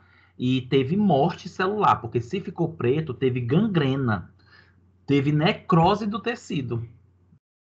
Viu aí? Aí o que foi que aconteceu? Ela retirou mais tecido do que deveria e não tinha como puxar o tecido para fazer a sutura. Então deixou a cicatrização acontecer normalmente, as células se multiplicar, se desenvolver, tá? Porque o mais adequado, gente, lógico que isso vai depender também do tamanho da ferida, do corte, mas o mais adequado, eles fecham por quê? Por que se fecha a ferida? Para evitar a infecção. É mais grave deixar aberto porque ocorre o risco de infecção e entrar uma infecção generalizada, uma sepse, tá? Por isso que eles fecham, mas no caso dela, já teve uma infecção, teve morte tecidual e eles não conseguiram mais puxar o tecido. Então, optaram pelo processo que é normal, tá? Mas pelo processo mais complicado, porque ela poderia pegar novamente uma infecção. Mas talvez ela deram muito antibiótico depois para ela. Sim, sim, professor. Tranquilo? Tranquilo. É porque talvez não cabe aqui, tá? Mas existe alguns tipos de cicatrização, tá? Cicatrização por primeira intenção, cicatrização por segunda intenção. Quando a gente fala, por exemplo, cicatrização por primeira intenção, geralmente ocorre aí o crescimento de pele, de células em 48 horas, né? Geralmente é os que é mais utilizado pelos cirurgiões, é onde as bordas da ferida são aproximadas para que haja uma redução na perda do tecido. Basicamente aqui é puxada, né? Já a cicatrização por segunda intenção, turma, ela é caracterizada por uma ferida maior, em que as bordas da ferida não conseguem se aproximar. E aí deixa o quê? Que o tecido, que as células cicatrizem por si só. Que foi o que aconteceu inicialmente com ela, viu, Priscila? Inicialmente foi uma cicatrização por primeira intenção, não deu certo e deixaram a cicatrização por segunda intenção. Segunda intenção. Ok, professor. Obrigada. Nada. Professor? Oi. Pode falar. Tá, Milena perguntou. Quer falar, Milena? Não, fala primeiro, não tem problema não. Tá. Professor, deixa eu lhe perguntar. E no caso dessa moça aí, se tivesse infeccionado, qual medidas eles teriam que tomar? Porque poderia ter piorado tudo. Aí é antibiótico, não tem para onde correr, antibiótico. Só que assim, possivelmente, Ingrid, ela foi toda orientada a fazer curativos específicos, entendeu? Adequados. Não é só passar uma aguinha ali, não. Tem toda uma característica e os antibióticos para tentar resolver. Agora, se por acaso corresse o risco de pegar uma infecção, uma sepsis, teria que ficar no hospital, tá? Mas não tem outra situação não. A não ser se a lesão fosse muito grande, aí poderia fazer enxerto, mas daí já é uma outra história, tá? Mas nesse caso aí, o mais adequado mesmo era em casa, tá? Fazendo toda a cicatrização, lavagem, repouso, esperando o processo acontecer.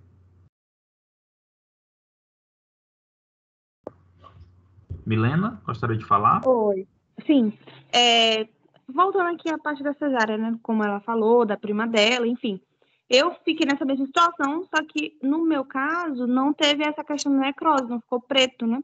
Eu passei 7 dias com a barriga aberta no hospital, numa área isolada, certo? E fazendo essa lavagem por dentro.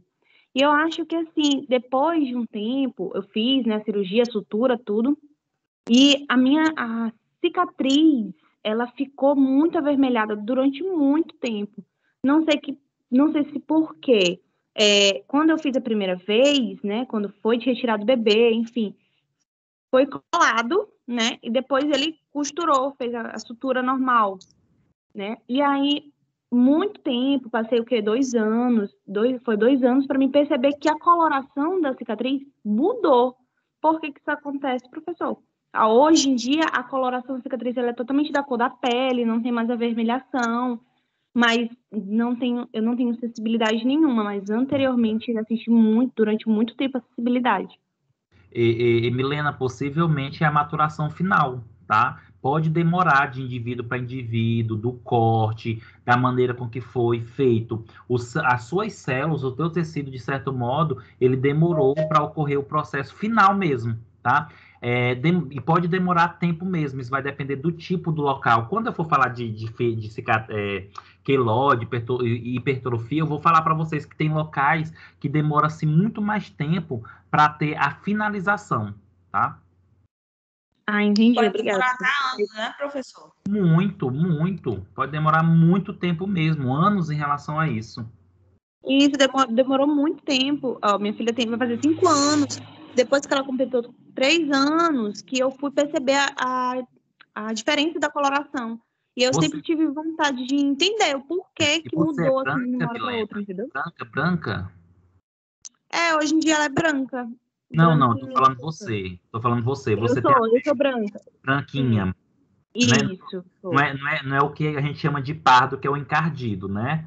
Por exemplo, o professor Hélio. O professor Hélio diz que é branco. Eu não me acho branco, eu me acho encardido. Eu não sou nem branco nem negro, Tá? Eu estou ali quase no meio. Eu sou parda, digamos assim, eu sou parda, amarelada. É isso, amarelado, né? Isso, Porque, isso. assim, a cor da pele também vai influenciar muito, tá? Muito mesmo. Ah, entendi, obrigada. Turma, e nós vamos para a terceira e última etapa desse processo, né, da cicatrização, que nós temos aí a maturação, ó, o início em 8 dias, em média, após o início do processo cicatricial, né, isso vai depender muito também da lesão do tipo, que pode demorar 3, 4 dias, permanecendo por tempo indeterminado. Olha aqui, Milena, respondendo a tua resposta também. A maturação, ela permanece por um tempo indeterminado, tá? E vai depender de indivíduo para indivíduo. Importante síntese e deposição de colágeno, diminuição dos componentes de fibrina e fibronectina, ou seja, aquele cascão, aliás, aquela fibronectina praticamente já não existe mais, né? E aí tem conversão do colágeno tipo 3 para o tipo 1 e reorganização, né? Remodelagem da matriz. Então, o que é que acontece? Turma, essa questão do colágeno, porque existem os tipos de colágeno, tá? Por isso que quando vocês vão pesquisar sobre colágeno, eles falam, tem um colágeno hidrolisado, não hidrolisado, colágeno não sei o quê, porque são alguns tipos de colágeno, tá? Consequentemente, nesse momento aqui, o colágeno, né, que é esse que vai dar sustentação, ele se transforma aí no tipo 1, que é o importante para dar essa estabilidade, e eu quero chamar a atenção de vocês aqui, ó, reorganização ou remodelagem da matriz. O que seria isso? Lembra aquela pele que vai, o epitélio, que vai crescendo de fora para dentro? Depois que acontece isso, vai começar a desenvolver as outras células da camada epitelial, da epiderme, que são aquelas 5 camadas que nós estudamos, tá? Consequentemente, o tecido ele aumenta a sua força têncil do tecido, né, de resistência.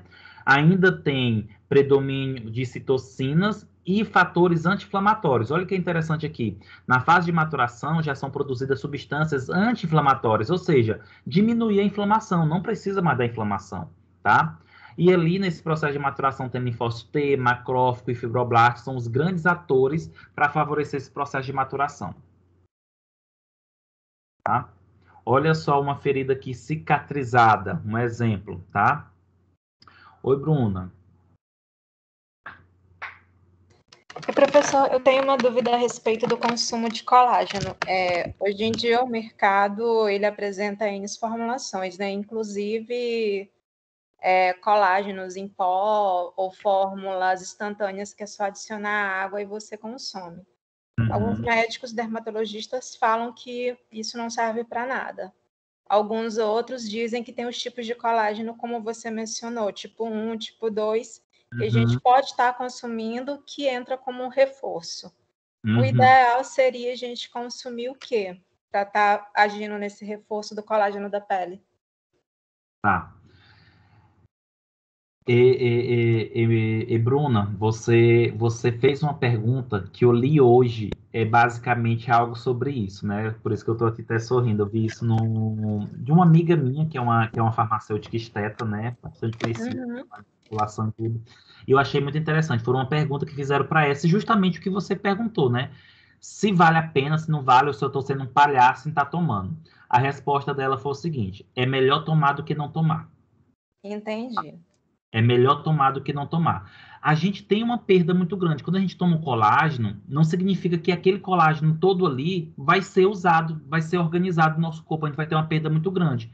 Mas é melhor a gente utilizar um produto, um colágeno, que vai ajudar na reposição do que a gente não usar. E não ter nenhum outro fator que vai ajudar nessa produção do colágeno. Então, a minha sugestão é, se você tem todo esse perfil, porque assim, consumir colágeno, na verdade, consumir produtos para beleza, consumir produtos para estética, ou para doença mesmo, porque quem tem problema de joelho, gente, dores, pode estar usando colágeno, porque talvez seja a falta desse colágeno, tá? Mas só para dizer para vocês, é um pouco complicado, é um pouco difícil essa rotina, fora que colágeno é altamente caro.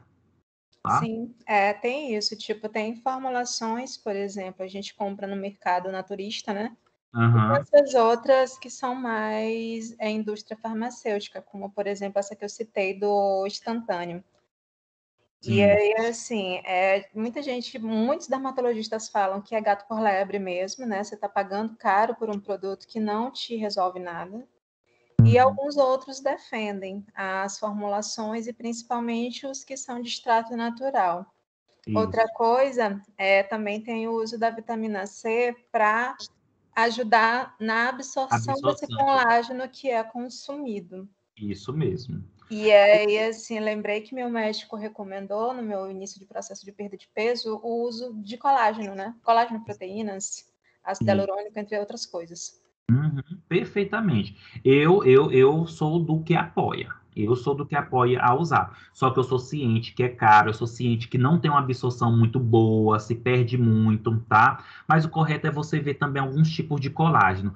Infelizmente, existe muitos aí que realmente são ruins, mas não é porque o colágeno é ruim, é a marca que é ruim. Entendi. Você tem que ir para outros. Os mais recomendados seriam o quê? Mais precisamente assim, professor? Os de base natural? Olha, eu iria para os de animais mesmo, ossos, cartilagem, tá? Porque assim, porque o colágeno, de certo modo, ele é oriundo de células animais, não é de células vegetais, tá? Entendi. Então, você vai ter em maior quantidade de células animais. Então, de ossos, cartilagem, e também escolher qual é o tipo de colágeno. Por exemplo, o tipo 1 é o mais indicado para a pele, para firmeza. Já o tipo 2 é articulações, inflamações, tá? Então, também tem que ver essa característica aí. Onde que a gente consegue encontrar essa especificação? Colágeno tipo 1, colágeno tipo 2? Por exemplo, se a gente chega lá no Muniz, tem só um pote gigante, ninguém sabe nem explicar. Não, é colágeno, amiga, leva. Na verdade, você tem que saber, Bruna, da onde é que vem o colágeno. Geralmente, olha só, geralmente o colágeno tipo 1, ele é extraído do osso ou de cartilagem de animais, bois e porco, tá? Já o colágeno tipo 2, ele já é um componente mais majoritário de cartilagens, tá? Então, assim, tenta saber da onde é que vem, né? Tenta saber da onde é que... qual é a origem, né? Tá Aí certo, você vai é uma boa dica. Tá bom, Isso. era essa a minha dúvida mesmo em relação a essa questão do consumo como reforço natural para a pele. Mas eu concordo, eu acho que sim, colágeno é essencial para a nossa saúde, não só estética, mas de vários fatores, e a gente consome muito pouco, quase não se consome, a gente precisa fazer essa suplementação, tá? É verdade, tipo, não sei se pode até ficar como um conselho para os demais, o uso, por exemplo, das cartilagens uma vez na semana. O meu médico me recomendou fazer o consumo, não é nada agradável, mas assim, é o mal necessário. E tinha que fazer realmente, comprar aqueles tendões no mercado e consumir in natura. Justamente, principalmente quem já tem problema na família de artrite, artrose, problema de joelho, de articulação, isso é essencial. Tá, entendi. Então era isso mesmo a pergunta, professor. Tá certo. Oi, Priscila. Professor, é uma pergunta pequena que eu quero lhe fazer. Tirando uma dúvida aqui das citocinas, né, que são produzidas lá, eu queria só perguntar se só os macrófagos produzem essa citocina ou tem outras células que podem fazer? Fibroblastos, neutrófilos, linfócitos, macrófagos, as células de defesa produzem citocinas. Isso, no caso, só as células de defesa vão produzir essas citocinas, né? Tá. Isso. Obrigada, professor. Nada. Oi, Vera Lúcia.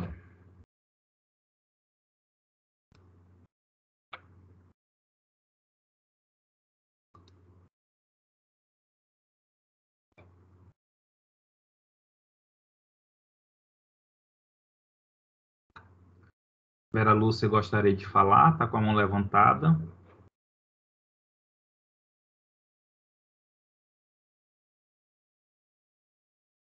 É verdade que no pé de galinha tem bastante colágeno. É verdade essa informação?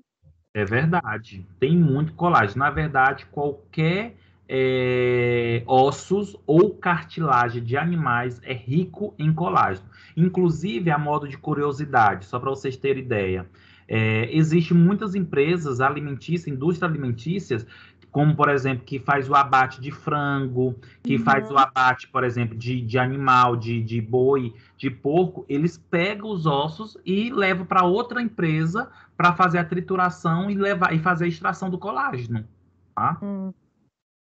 Então, nesse caso, é recomendável comer bastante pé de galinha.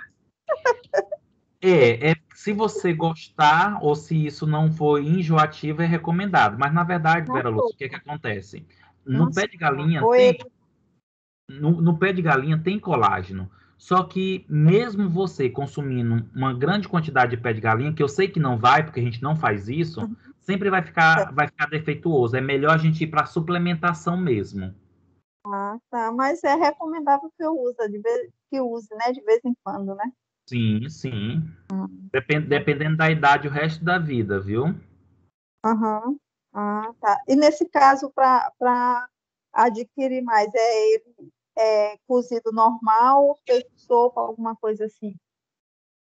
Não entendi. Para você adquirir mais o colágeno, você está falando de alimento? Um pé de frango.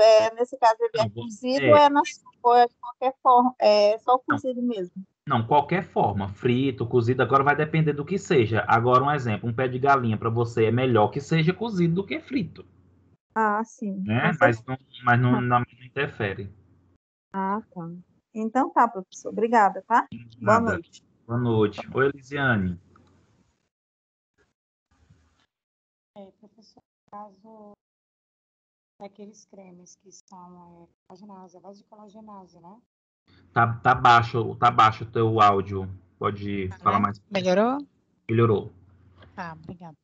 No caso daquelas pomadas colagenase, no processo de cicatrização de ferimentos, elas são indicadas para ajudar nesse processo de cicatrização, elas vão ajudar nesse processo. Como é que funciona? Ela faz a limpeza ou ela é para prevenir o aparecimento? Porque, assim, em caso de cirurgias, né, como cesarianas, algum tipo de procedimentos cirúrgicos, mama, elas são indicadas, né, para estar passando, às vezes tem até fita, né, a base de colagenase. É para prevenir o aparecimento da queloide ou é mesmo só para o processo mesmo, para ajudar no processo de cicatrização, limpeza lá no... de reparação tecidual. Não é para prevenir queloide, não. É para ajudar no processo de reparação tecidual. Porque essas fitas, essas pomadas vão ser ricas em colágeno, que vai ajudar. E observa que, basicamente, toda a fase da cicatrização, nós falamos de colágeno. Então, é muito importante. E pode ser que, por si só, o indivíduo, a mulher, o homem, tenha dificuldade na produção de colágeno. Dependendo da idade, já tem baixa quantidade de colágeno. Então, se você utiliza uma pomada dessa, uma fita dessa, você está dando uma melhoria nesse processo de reparação tecidual de uma substância que é tão importante. Agora, prevenir queloide, não. Queloide já seria um outro aspecto, que a gente vai falar já já. Tá certo, obrigada. Professor? De nada. Oi. Nesse caso do queloide que você falou, é uma questão muito individual de cada um, né? Na verdade. Sim. Tem fator genético, hereditário. Uma questão genética, isso. Agora, tem a ver com genótipos, né? Isso. Agora sim, por exemplo, pessoas que são da raça negra têm tendência a terem mais queloides, tá? Do que pessoas da raça branca, tá? Professor, mas também tem toda uma questão fenotípica, porque, assim, o indicado é quando a gente faz um procedimento, a gente evite alimentos gordurosos, alimentos que podem, ou com muito açúcar, que podem dificultar a cicatrização. Então, também tem isso. Mas por que pessoas negras têm mais? Fator genético. O gene de reparação tecidual é mais rápida. Você pode observar que os negros, né, eles têm a tendência de ter uma reparação tecidual bem mais rápida do que os brancos. Tá no gene da célula. E aí, se tem reparação mais rápida, tem crescimento de fibroblastos mais rápido, e aí pode ficar desencadeado esse crescimento e formar o queloide. É como se fosse uma característica dessa célula, professor? Não entendi. É como se fosse uma característica dessa célula dos negros, no caso? Isso, está nos genes deles. Uhum. Tá? Lembrando, turma, lembrando que quando eu falo negros, né, eu estou também falando de questões genótipas e não somente fenótipa. O que é isso que eu estou querendo dizer? Não é cor, tá? Não é cor. A cor, ó, um exemplo, o neguinho da beija-flor. O neguinho da beija-flor, gente, teoricamente, ele é mais carcausiano europeu do que afrodescendente, de acordo com de acordo com a análise genética dele, tá? Inclusive, quem puder, quem daqui a um tempo puder fazer, é muito interessante cada um fazer as suas descendências genéticas. O que é que você é mais? Indiano, mais africano, mais europeu? Porque isso influencia em muitas coisas na vida, em uso de medicamento, doenças que podem aparecer, que é mais comum em determinadas raças, tá? E professor, Oi. na minha certidão tá a cor parda, né? Aí, beleza. E quando eu era mais nova, tipo, pequenininha, eu tinha cor mais fechadinha também. E só que hoje, eu não sei o que aconteceu, que eu sou bem clarinha. Tipo, todo mundo fica me chamando de, tipo, branquela e tal. E o meu avô, ele é indígena. Então, acaba que o meu olho é, tipo, levemente puxado. Eu quase não tenho cílios. E também sou branca, só que a minha certidão tá parda. Então, olha só loucura. É porque, na Para verdade... identificar isso. Porque, na verdade, Ingrid, o fenótipo ele se manifesta com o passar dos anos, né? Não tem como só olhar para... É igual hoje, gente. Igual hoje, não. Tem criança que nasce negra, e depois de uns meses, depois de ano, tá branca, tá? Porque... Professor, pior que isso é verdade mesmo, porque, por exemplo, quando eu era criança, na verdade não fui negro, eu tinha um cabelo, tipo, bem claro mesmo, tanto é que eu tenho uma foto nem parece que sou eu. Tinha tinha sardas no rosto, só que com o passar do tempo, hoje, por exemplo, eu tenho bem poucas, mas quando eu era criança, na minha certidão tá como pardo, só que, olhando a foto, assim, claramente não é pardo, só que toda uma questão depois crescendo, realmente mudou pra caramba. Na verdade, pardo nem diz... Na verdade, pardo é algo que é até para sair, né? Porque pardo não diz nada. O que é pardo, né? Que cor é essa? Que raça é essa, né? Mas só para vocês terem ideia que o fenótipo... Como se... O fenótipo é o que a gente vê e o genótipo é o que está no nosso gene. Muitas vezes esse fenótipo aqui, ele só vai ser manifestado depois de anos, tá? Ô, Ingrid. Nada não. Certo. Turma, nós falamos aqui do processo de cicatrização que acontece normalmente, tranquilamente, só que isso pode sofrer várias influências, né?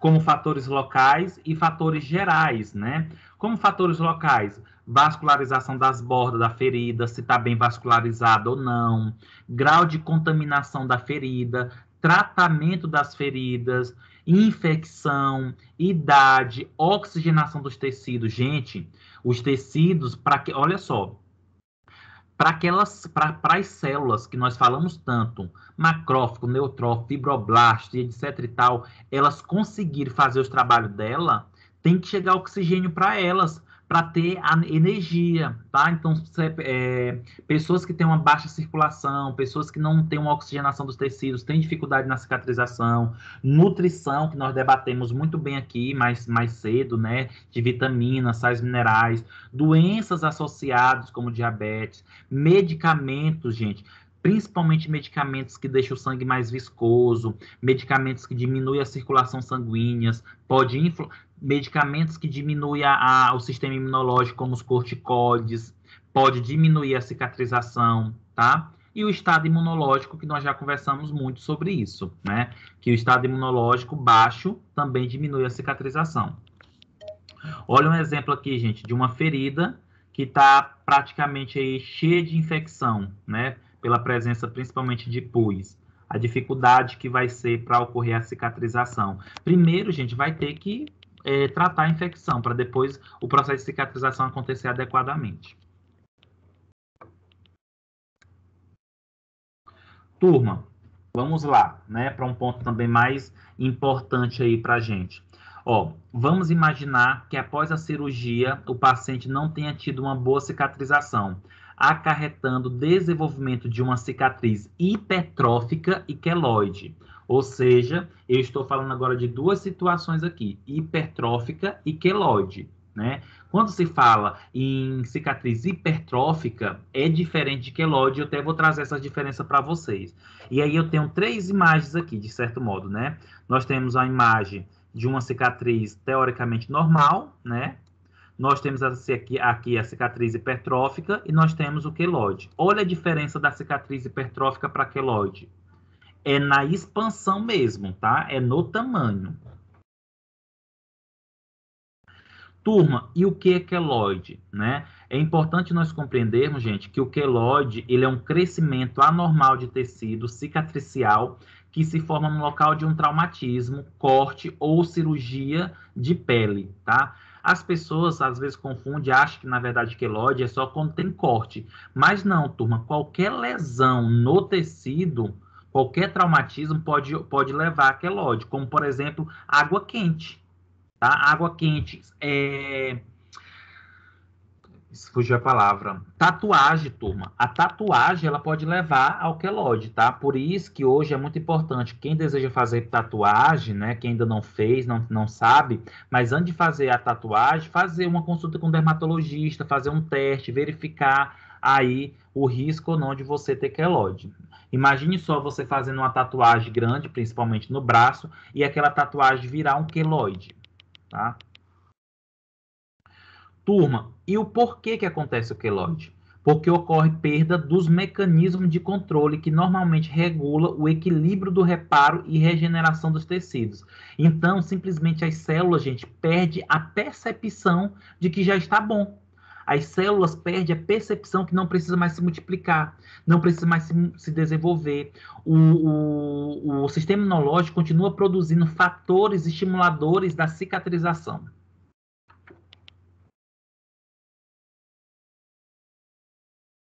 E aí, turma, nós temos alguns fatores que podem estar associados ao queloide. Por exemplo, gente, indivíduos mais propensos, pessoas com pigmentação mais escura, tá? Pode favorecer aí. Pessoas negras e pessoas asiáticas, é fator genético. A idade média de início geralmente é de 10 a 30 anos. As pessoas em extremidade raramente desenvolvem queloides. Alguém poderia me dizer rapidamente por que pessoas de mais idades não desenvolvem queloide? Aliás, não é que Por conta não da flacidez, falta de colágeno. E tem um outro ponto. Células, né? Porque as células já estão velhas. Ficam mais envelhecidas. Isso, tem menos sistema imunológico ativo, né, gente, que é responsável pelo processo de cicatrização, isso mesmo, tá? Falaram muito bem. Gente, queloide tem recidiva, ou seja, eu tenho queloide, faço uma cirurgia para retirar queloide, será que ele pode voltar? Sim, ele pode voltar, tá? Mesmo depois de serem removidos por cirurgia. Aí, Professor, Oi. no caso, a queloide ela ser recidiva é justamente pelo fato de que as células de cicatrização, no caso, elas já têm esse probleminha de não saber quando parar, né? Aí, no caso, aquilo ali fica. Justamente. E aí, além disso, é principalmente em alguns locais. Por isso que talvez, Ariadna, você pode escutar às vezes alguém falar, mas eu dei queloide aqui, mas aqui não dei. Porque também tem locais que são mais predominantes essa proliferação, essa cicatrização mais exacerbada. Turma, mas para também acalmar um pouco vocês. Existe hoje tratamentos que envolvem, por exemplo, a possibilidade de minimizar o aparecimento de queloide. Então, você vai fazer uma cirurgia e tem possibilidade de você ter queloide, tem injeções que é dado no local, injeções corticoides que pode ser utilizado para minimizar essa cicatrização exacerbada, tá? Quais são os locais mais envolvidos à formação do queloides? Áreas como tórax, colo, pescoço anterior, ombro, braços e orelhas, tá? São os mais comuns, principalmente por causa dessa cicatrização mais exacerbada dessas regiões. Turma, sintomas do queloide. Os queloides crescem sem respeitar os limites da ferida original, ou seja, gente, pode ultrapassar aonde era a ferida, tá?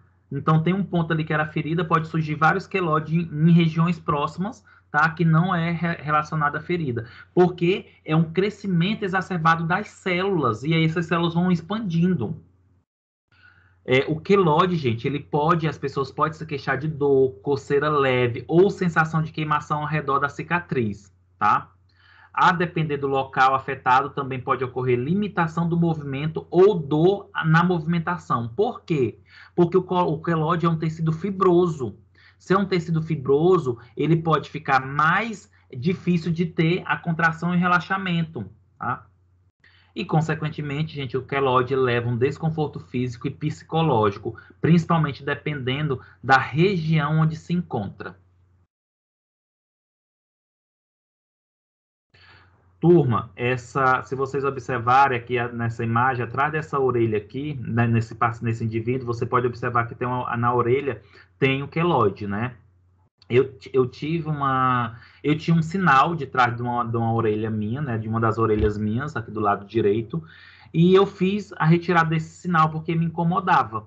Consequentemente, deu queloide. Na verdade, não deu queloide, deu uma hipertrofia, tá? Uma cicatriz hipertrófica. E eu percebi.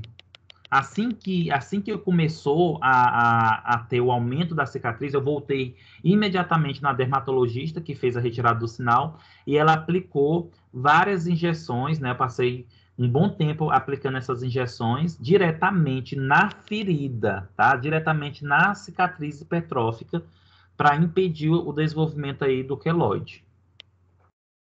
Aí eu tenho, né, a cicatriz hipertrófica, é mais leve, mas não desenvolveu o queloide. Turma, o queloide tem tratamento? Olha aqui a imagem aqui do lado de uma injeção, né? O queloide tem tratamento? Olha só, infiltração de medicamentos como triancinolona, bleomicina e fluoracil, tá? Triancinolona, gente, é um corticóide, bleomicina está associada a um tipo de antibiótico e fluoracil é um tipo de substância que diminui a mitose das células, tá? A multiplicação das células. Turma, lembrando que a gente não vai sair comprando isso não, tá? Isso daí, esse tratamento ele precisa ser feito por médicos. A grande maioria dessas drogas age reduzindo a síntese de fibroblastos, resultando em uma formação anormal do colágeno, além do aumento da ação de enzimas que os degrada, que são as colaginases, né? Que aí degrada o colágeno, diminuindo aí essa expansão. Pode ser feito remoção cirúrgica, lembrando que existe uma possibilidade de volta.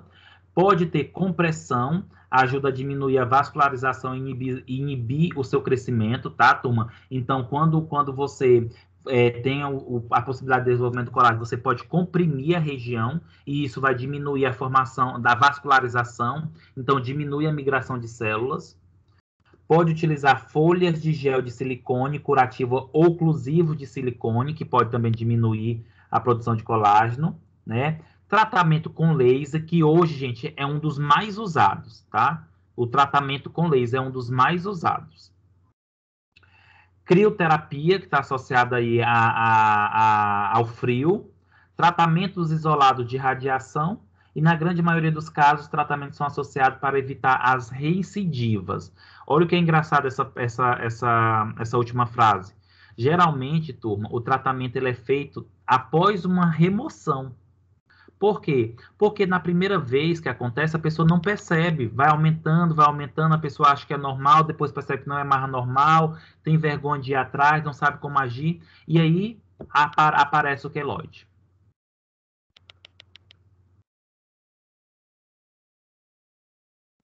E aí, turma, para a gente finalizar, só para a gente diferenciar aqui o que seria cicatriz hipertrófica e o que é queloide, tá? A cicatriz hipertrófica permanece na fronteira original da ferida, ou seja, não expande para outra região. Já a queloide estende para além da fronteira original da ferida. Cicatriz hipertrófica desenvolve em qualquer região corporal, ocorrendo comumente em superfície extensora das articulações. É mais comum nas articulações, tá? Queloide comumente desenvolve na pele do externo, ombros, membros superiores, lóbulos das orelhas e bochecha.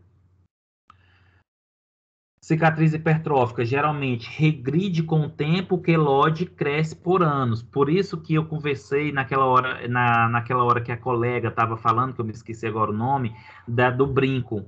Eu logo imaginei que não era o queloide, porque recidiva. Então, possivelmente, o que ela tinha era uma cicatriz hipertrófica, tá? A cicatriz hipertrófica, gente, é fibras organizadas de colágeno tipo 3, enquanto o queloide, fibras desorganizadas de colágeno tipo 1 e tipo 3. A cicatriz hipertrófica achatada espontaneamente com o tempo. Já o queloide, gente, ele permanece elevado 4 milímetros da pele. A cicatriz hipertrófica aparece em 1 mês, enquanto o queloide aparece em 3 meses ou mais. Cicatriz hipertrófica pouco associado com pigmentação de pele, então qualquer pessoa pode ter, independente da cor da pele.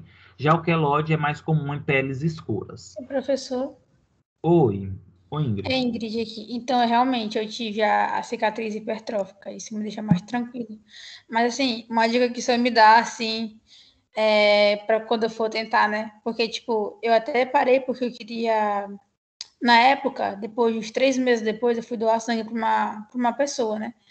Aí eu não pude doar por conta disso e tudo mais. Aí eu parei, tal, deixei de mão. Mas, assim, quando eu for furar, porque eu sei que em algum momento eu vou querer fazer isso de novo, qual a dica que você me dá para eu, enfim, reduzir as porcentagens de isso vir acontecer de novo? Questão de alimentação mesmo? Não, eu indicaria uma pomada à base de corticóide. Você poderia passar dexametasona. Que aí vai quando eu tirei o brinco, eu comecei a usar aquele Rifotrate, aquele spray, e deu um jeito. Isso, Só que enquanto o brinco estava na orelha, o Rifotrate não funcionava, só quando eu tirei. Mas aí quando tira, fecha o buraco, o orifício? Fecha. Entendi. Pode ser que você também possa ter alguma reação de rejeição ao brinco, ao metal, tá? A gente pode pensar também por esse outro lado. Tanto que da próxima vez que eu for, não que seja relevante para as pessoas que estão aqui ouvindo, mas tem que ser no local mesmo especializado. Porque, assim, eu fui na farmácia também, só que, gente, não façam isso. Não furem a cartilagem com pistola, porque isso causa um trauma. E nunca se sabe se aquilo ali perfurou um vaso sanguíneo. Então, isso também implica muito. Inclusive, hoje já está até proibido, né? Esse tipo de procedimento. Tá certo, Ingrid. Mais alguém, turma, gostaria de fazer algum comentário?